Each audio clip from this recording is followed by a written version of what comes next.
We're excited to welcome Zoey on our podcast today. We were just sharing as we were getting started about how just transformational life can be if your mind is open for things. And so, Zoey, I'll just leave it with that.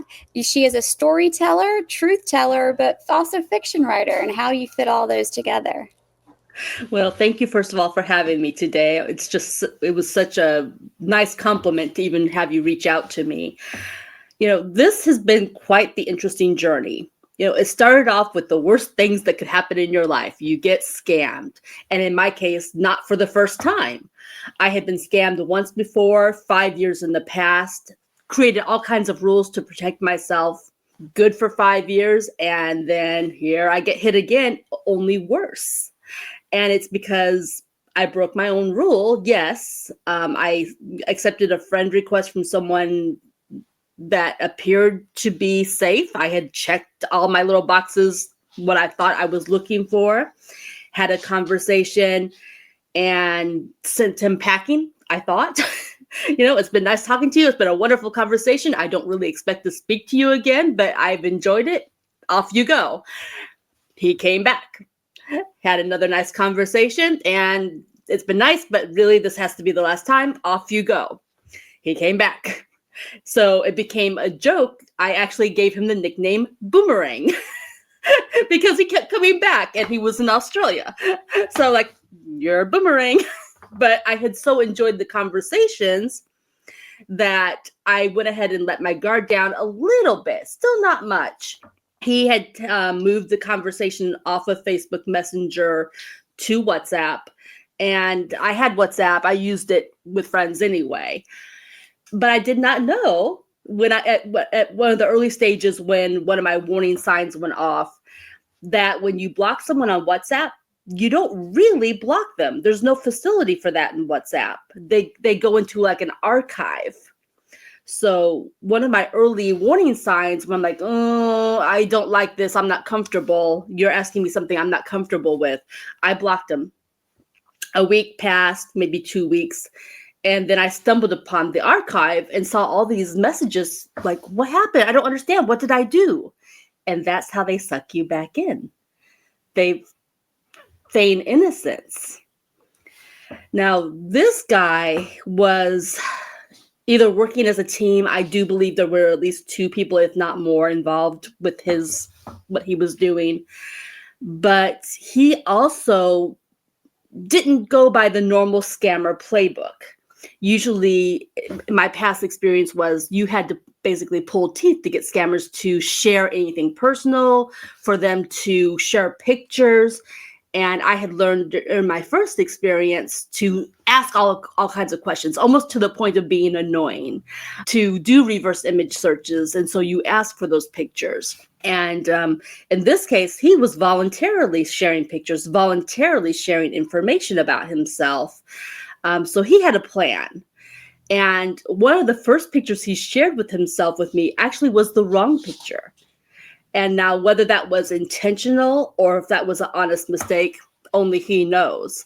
But when I very subtly probed, to see, okay, because I'm thinking in my head, scammer, immediately he recognized the mistake. Oops, I'm sorry, that was one of my coworkers. Here's me, and here's, this situation with the coworker. And the coworker, I have since learned, was also definitely a scammer, perhaps one of his other personas, but I didn't know that at the time. And that coworker's Facebook page was long-lived, had a lot of information, a lot of balance of all the things you would typically want to look for to legitimize someone were there. And I reached out to him. Hey, do you know this person face to face? What's your relationship? And I thought, since I validated you, I can maybe validate him through you. And I see you nodding. I don't know if you're muted intentionally, but just a heads up, if you do end up saying something, you are muted. But, everything that I thought I knew, the tables were completely turned. It was very different. Now, the typical scammer playbook is to get their people comfortable saying yes before they ask for anything really significant. And of course, that part was typical. He asked for simple things that didn't cost me anything, that I would do for virtually anyone. And I didn't consciously know it at the time. It was only when I went back after the experience and retraced the timeline, trying to figure out, where did I go wrong? How did I do this? Trying to explain it to myself. How on earth did you get scammed a second time? That I realized that is part of their playbook. That is what they want to do. They want to groom you and get you in the habit of saying yes, so that when these bigger asks come along, yes, there's going to be that hesitation. You might even block them, as I did.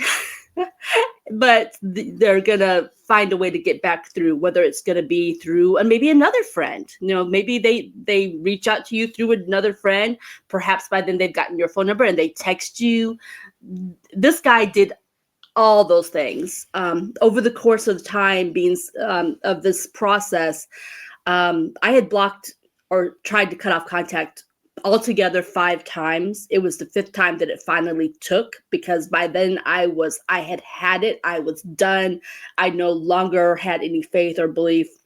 And I had tried to several times before, but always they found a way to suck me back in, which still irks me that I got sucked back in so many times when I thought I knew better. So in the case of this second scam, like I said, there was more than one party involved. So my time with the first guy who drew me in was very brief, really. It was a couple of months that he worked on me, enough that he was overseas, the typical, hey, and I'm a surgeon, but I'm in Australia. He wasn't overseas in the army or anything like that. He's in Australia. He's working over there in this hospital. His computer that he's using for contact, because his phone was stolen, along with his wallet, right? There's always that hook. But his computer worked, but it would not let him do a video chat. It would not even let him talk to me.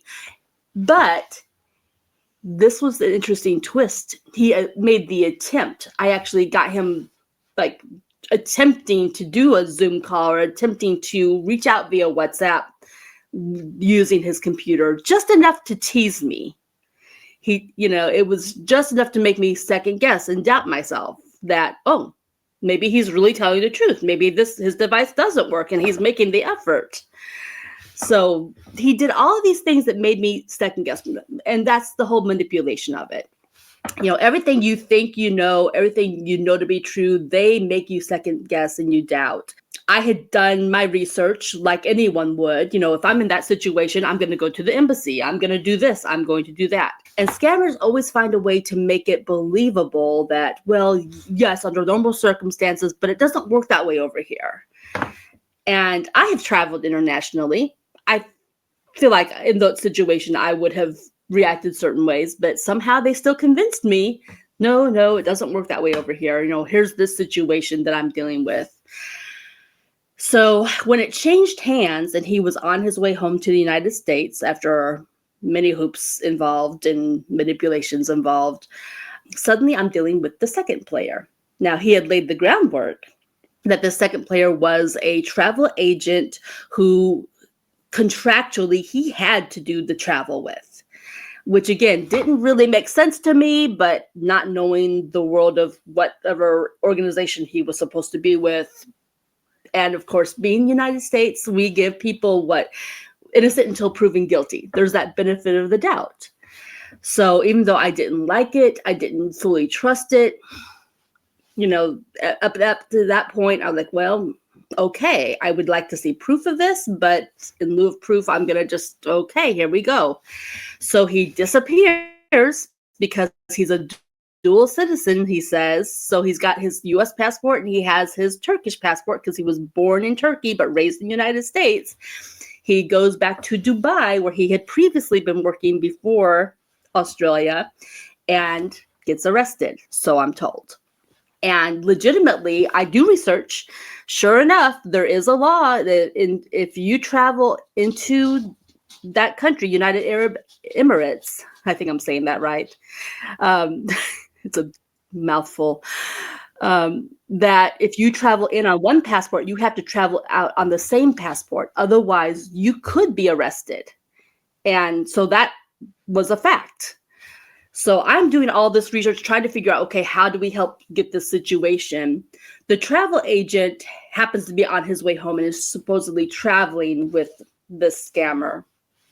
So he's the one who's contacted me initially. And the first message, actually, I've said in the past he called me, and he did call me, but I think the first was a text message. But then later on, I got the phone calls. This is what's going on. Here's the situation. I have used my own money to hire a lawyer because he traveled under my company. I felt responsible. So that seems like something that a responsible travel agent would do. Makes sense. I'm still contacting the embassy going, okay, how do we figure this out? And I didn't get the kind of response I was hoping for. First of all, I found their website very hard to navigate and very hard to get information back. But what I found was inconclusive. It was basically a dead end. So I had to trust that someone who, with boots on the ground, that had an interest, was taking care of this guy. Oh, so it snowballed into, this guy's using all of his own money, but he has a wife and child to support, et cetera, et cetera. And what can you do to help? Because they don't feed them very well over there. He's not going to starve, but he's not eating healthy, et cetera, et cetera. So gradually it went from, can you help us out a little bit, to, we need more of your paycheck because he needs to be able to eat and I have stuff to pay for the lawyer fees. And they wore me down. So, I compare this whole experience to being like out in 3 feet of water, enjoying, and suddenly they've got you convinced that you're not in 3 feet of water, you're out deep in the ocean, because they've manipulated and twisted you around so much that they've changed the way you think, they changed your belief. And people try to help. I did alert some friends of what was going on, because I went from I was already in a difficult position, which is what made me vulnerable in the first place. I had the loss of a business, finances were hard. I had been divorced just a year or two prior and lost my mother around the same time I was divorced. So I had, you might call, a weakened emotional immune system, which is what made me a tempting target for these people. And so when friends tried to help, and they genuinely good-hearted people wanted to help, they gave me an out that I took, but I didn't follow their directions to the letter, and I wish I would have. They said, look, if this person's real, and first of all, we think you're being scammed, but if this person's real, you give them our contact information, and then you block them altogether. But give them our contact information. If they're legitimate, we will help them. They gave me the most beautiful gift, the most beautiful out. But I was so concerned that what if, I wanted that closure. I wanted to know for sure that they had gotten out. And let's be real, I also wanted my money back.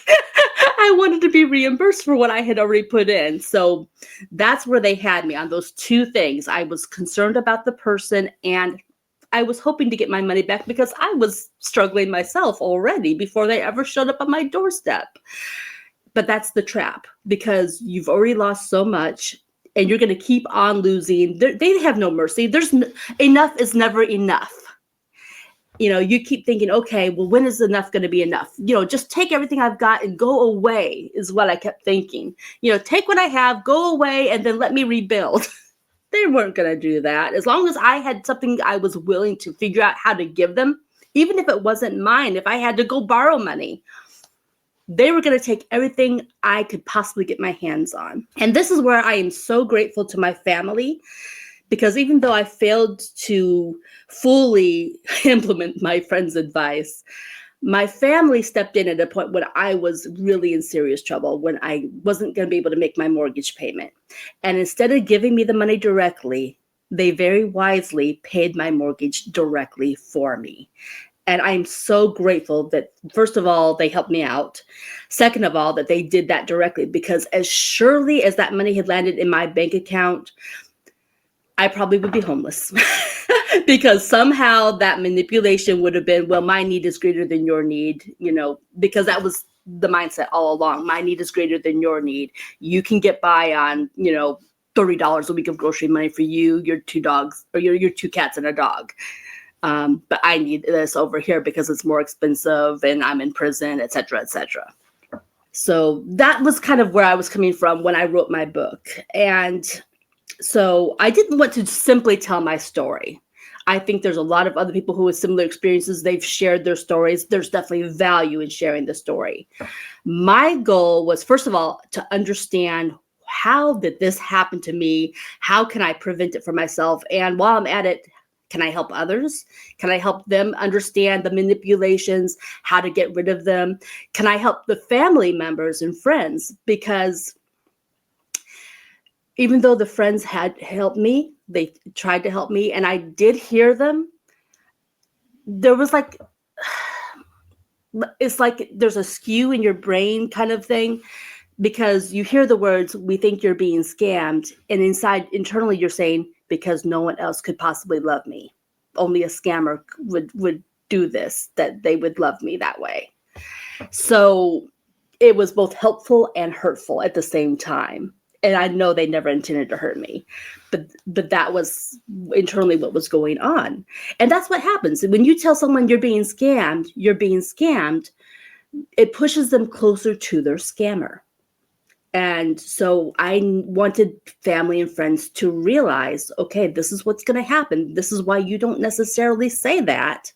Or if you do, you also, in the same breath, reassure them, but we love you. You are very worthy of being loved. They need to hear that. And so what I did was I developed some questionnaires in my book, 3 sets of questionnaires, one for the family and friends. Do I have these legitimate concerns? Do I see my friend or family behaving this way, or this way?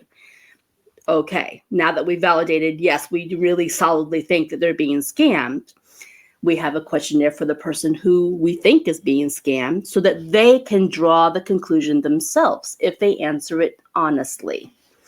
Hopefully they're also reading the book and recognizing, oh, they did this to me. Oh, yes, they did this to me. And I did react this way.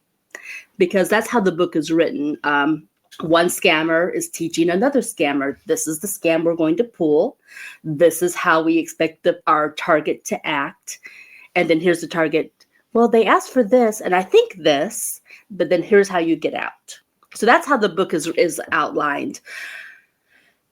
So I know our time's getting away from us, and I want to get into the recovery part of things, because when I put the book out, first of all, I rushed to put the book out a little sooner than I expected, because international, or at least National Slam, the Scam Day, was in March. And I didn't know that when I started writing the book, but I was like, ooh, we have to make this deadline, because this is the perfect time to get this message out there when everyone is thinking about it. And I thought when I published the book, my job is done. I've had some peace for myself, because I've analyzed the situation. I have also stepped up to help others. And now I can rest and I can focus on my fiction and beautiful thoughts. And then I realized, no, I have to do more, because number one, who's going to read the book if they don't hear about it? And I did not want to be the poster child for, hey, I've been scammed. I am your poster child. And I didn't want to spend my days and nights thinking about, I was scammed and this hurtful thing happened and that hurtful thing happened. And so those were my concerns and my fears going in. After some normal posting on Facebook and such, I talked to a really wonderful person, because I had posted in a business page group, and she very sweetly gave me 20 minutes of her time without charge. She was I guess a business coach, and she said to me that, what does it mean to you to be an author? You view yourself as an author. What does that mean to you? And she was the one who pointed me in the direction of being a guest on podcasts, something I had been aware of it as an option, but I wasn't really gung-ho to do it. But after speaking with her, I thought, you know what? You're right. I need to do this. And so I conquered the fear and dived into a podcast the same week. I reached out to Tony Lynch, who does his podcast is all about grief. He was my very first podcast experience, and it was a wonderful introduction to the world of being a guest on podcasts. Very nice man. And I realized after I finished the podcast with him, I was like, I can do this. I can host a podcast and I can give other people the chance to speak up. And I had come to realize by going to various Facebook forums, because there are watchdog groups, like if you've been scammed, that you can post the picture of the person who scammed you, which I wanted to do when I stumbled upon the same guy's picture with a different name. I finally had the conclusive proof that eluded me for a very long time. After he was done scamming me, I found it like 2 weeks later. And yeah, right. And so I wanted to put that out there because I had saved all these pictures, because Facebook lets you post stories with pictures that disappear. And that was one of his tricks. He would post all these stories and with his pictures, but they would disappear. So I started collecting them as time went, as he posted them, just in case. And I'm so glad I did, because then I was able to put a post, here's all his pictures, and maybe someone else will be able to get that reverse image search hit that I had been looking for. So I came to realize in those forums that there were people out there looking for advice. There were even family members who were hoping for information to try to help, but their questions were triggering the people who had been scammed, and they were not happy to have those people in that forum. But I thought, these are people who need information. They need to be educated about these manipulations so that they can help people who are currently under the influence of these manipulators. So that combined with that interview with Tony was what set me on the road of, let's create a podcast. But my original idea for a podcast was a little too on the nose, made people uncomfortable. Voices of the Scammed was not to be.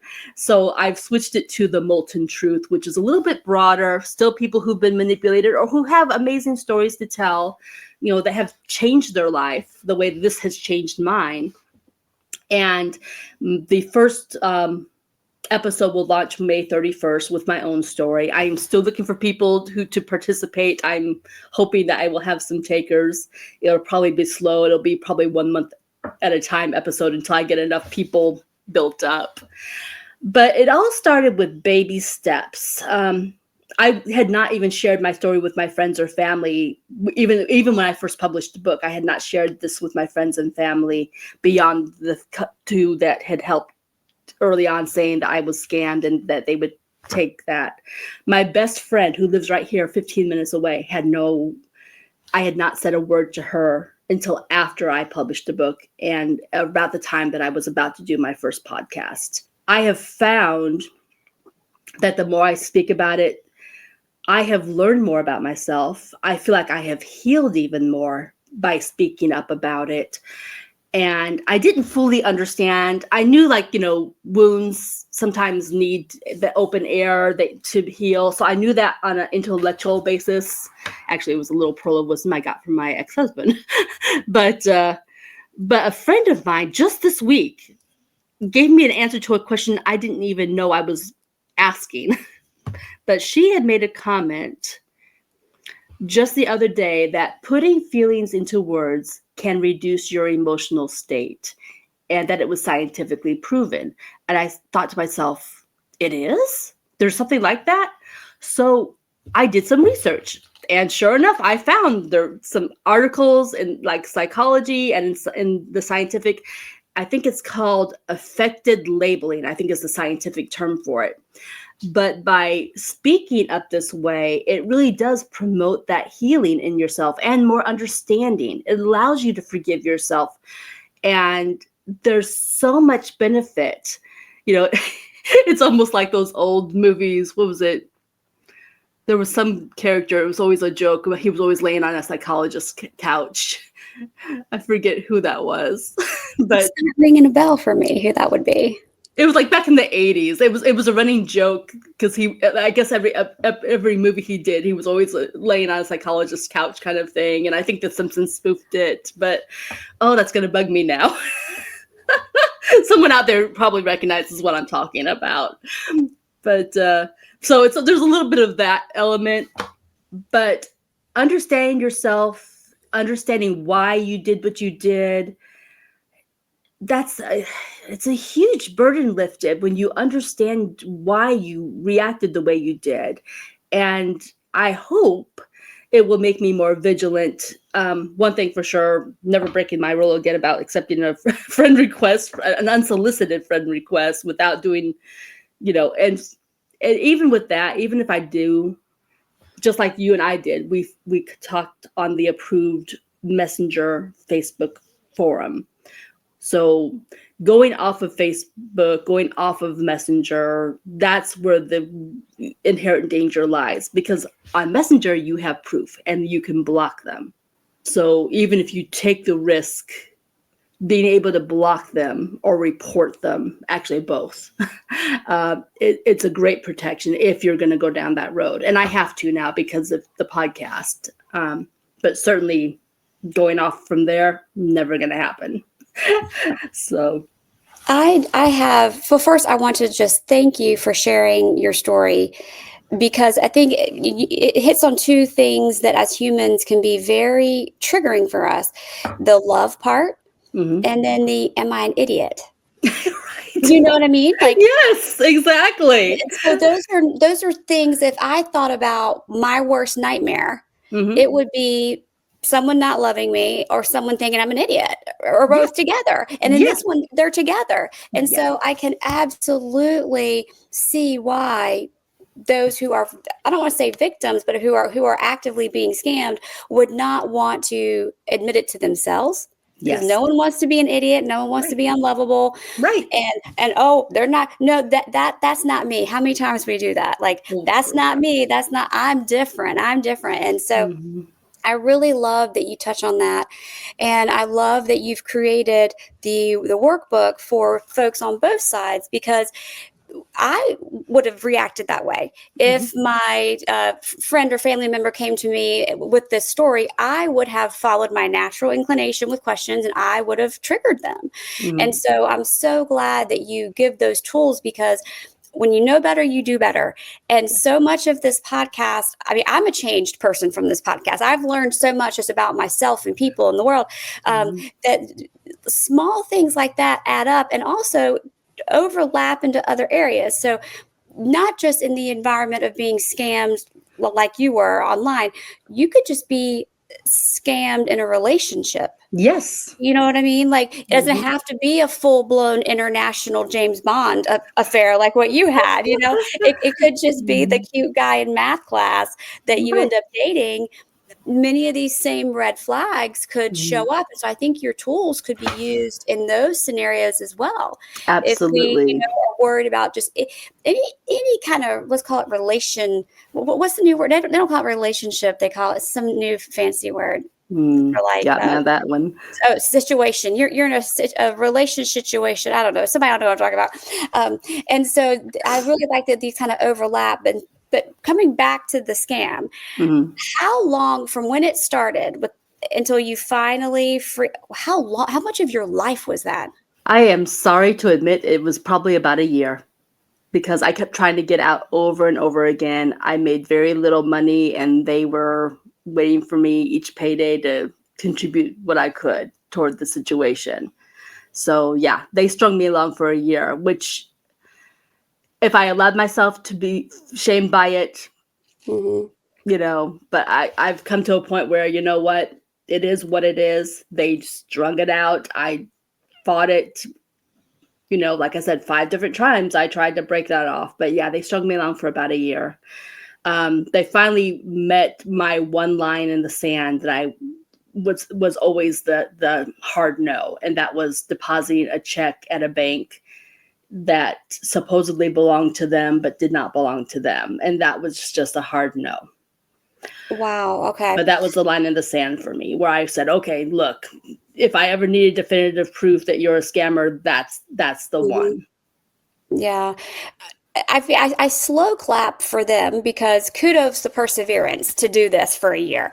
But I think that that's a good reminder for all of us that whether it is a scam situation or a relationship situation, that people who have a goal are going to stick with it. They're going to see that mission through. Absolutely. Despite, and as you say, 5 times of trying to break it off, they're not going to take those subtle hints and go, okay, she's just not that into me. Let's just move on with grace and dignity and live our lives beautifully. Yeah. So when you had those 5 attempts, what conversation did you have with yourself before you decided to take action at ending it? And then what conversation did you have with yourself to allow yourself to not see it through and end it? Yeah. So every single time there was always that light at the end of the tunnel moment. Oh, this is the last time. Oh, good. We're out. If I just do this one last thing, okay, we're finally done. And that's where they got me. And they gave me a few weeks, even a month of peace, right? That, oh, okay, now things are working. It's going to be okay. And so they would let me breathe. And I actually talk about this in my book. It's like a constrictor snake because, just when you think you can breathe, then they squeeze you tighter. So I had those moments so many times just where I was like, okay, we finally have the help. There was even another possible, could have been another victim. I'm trying to get away from the word victim, another target. Mm-hmm. So potentially there was another target involved who helped financially with the situation, or possibly another accomplice who pretended to help financially with the situation. Could be either one. But that was one of the lights at the tunnel where they dragged me back in because here, if you can come up with $1,000 or $2,000, then this other source is going to come up with $10,000. So there was always these moments of, okay, there's help. Mm-hmm. Or, oh, okay, we're at the end, and now he's finally going to be released from the prison, and this was the most maddening. So supposedly gets released from the prison, and he's in this waiting area of the prison where he's still technically a prisoner, but he's in a more comfortable area of the prison, right? But they won't, what's it called? Deport him until a certain amount of money is provided to pay, I guess, for that transportation. And then when we reach that, they have to deport him back to Australia. They can't deport him to the United States. And I'm thinking, what? He's a United States citizen. Why does that make sense? But no way to verify it because they didn't at the embassy. And then he gets to Australia, supposedly, and somehow doesn't make the connecting flight. Something happens where he doesn't make the flight, right? So now he's stuck over there, and it keeps on going and keeps on going. And it was just like, kill me now. It kind of strikes me as that, of course he can't come back to the US. Of course he misses his connecting flight. Of course we can't, when you find yourself kind of going, of course, Exactly. then you're in that. It reminds me that there's a song that says, bringing it back to relationships, that says that they make you smile, then kick you in the teeth. I don't know the song, but it sounds right. That's what it sounded like they were doing to you. They would kind of build you up. They'd make you smile. You thought you were at the end. You thought you had, it was finally over, and then they'd kick you in the teeth. So what goal on a human level, what resonated initially that they were able to get you on the hook? Oh, so I was at a point in my life, again, emotional immune system down. And having been divorced, having been in a financially precarious position, where I had not been looking to have any kind of relationship, ultimately, that was still what hooked me. I was flattered that, wow, someone would even, look at me that way. I hadn't solicited it, but oh, wow. And then potentially, if that relationship grew, then there's a second set of hands to help, that will help, I won't be on my own paying for my own mortgage and all this. There'll be a partner again. And I miss being married. That's just a fact. I miss being married, Well, but as humans, we're meant to be in groups. We're not yeah, meant to be isolated. So that's exactly. completely because at one point you'd mentioned his children and eating, so I wasn't sure Mhm. if it had started off romantic that you thought, oh, this guy, it was a romantic kind of Mhm. goal, Mhm. or if he had just come on to philanthropic, he started with his Yeah. heartstrings, like, oh, my children, look how thin they are, they're like, so I was just kind of wasn't sure. Right. Well, and remember, that's the travel agent guy you're talking about with the Oh, okay, children, that's the right? second party in the deal. Okay, Right. now okay. So the original guy, it was part because I was in the travel business myself at that point in time, potential customer. And that's Mhm, how we're talking. But then as we talked, then the element of a possibility of dating someone came into the play. We were not dating. We were only talking about it, the possibility of dating after he came home. But he had to come home because no way was I going to date someone long distance, and certainly not, mhm, via Facebook, blind, mhm, not knowing you face to face.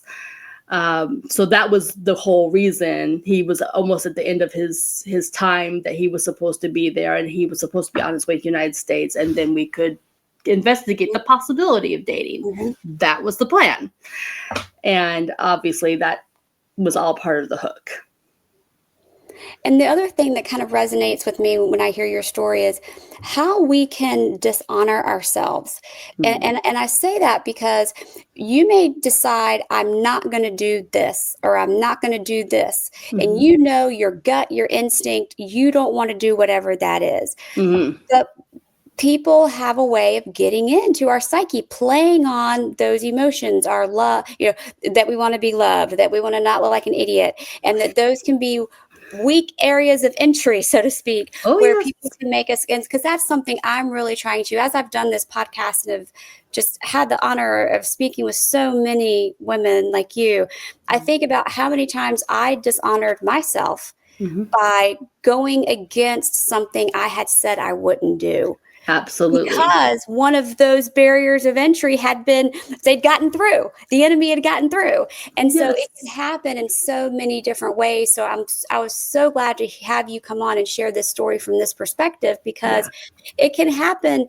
The mask can look different in each person. It can present differently in each person's life, but the process, the like you were saying, the playbook, it's all the same. It And if is. we can learn the playbook like you've so graciously created. And so with that, I do want to make sure we cover that. So let's say someone is feeling like they're possibly being scammed, or they want to help kind of proactively arm themselves to Mhm. not happen. Where can they find your materials online? Yeah. So ZoeyMichaels.com is where you're going to find my book, and where to find the book, as well as I have a number of blog posts. I even included some of my questionnaires in some of the blogs, just because I know when I was being scammed, Mhm, I had no money to spare. So, at least it's there for someone who maybe is on their own and doesn't have someone to provide it for them. mhm, I didn't know about this resource while I was being scammed. I really wish that I could have found it when I was looking for it. And I was looking for it. mhm. But someone posted on Facebook after all this had happened, this website, againstscams.org. If I had known about it, it is such a great resource, and it has so much information, including scam psychology, Mhm. resources for recovery. And if I had known about that while I was being scammed, it would have been such a tremendous help. So ZoeyMichaels.com and againstscams.org. If you don't walk away with anything except those two websites, then that's something. I love it. I'm so happy to have you just like share your story, shine light on how this can happen. And it doesn't mean that we're not smart. It doesn't mean we're not lovable. It just means we're human, Yeah. and We have people a take weakened advantage. emotional immune system. Mhm, 100%. So I appreciate you coming on today and sharing all this. And I just hope that it's able to grow awareness for the community and help someone either, if, I don't say feel better, but understand that they didn't do something wrong Yeah. because they got scammed. They just And need to then forgive. themselves. They are lovable. They are smart. They just need to forgive themselves.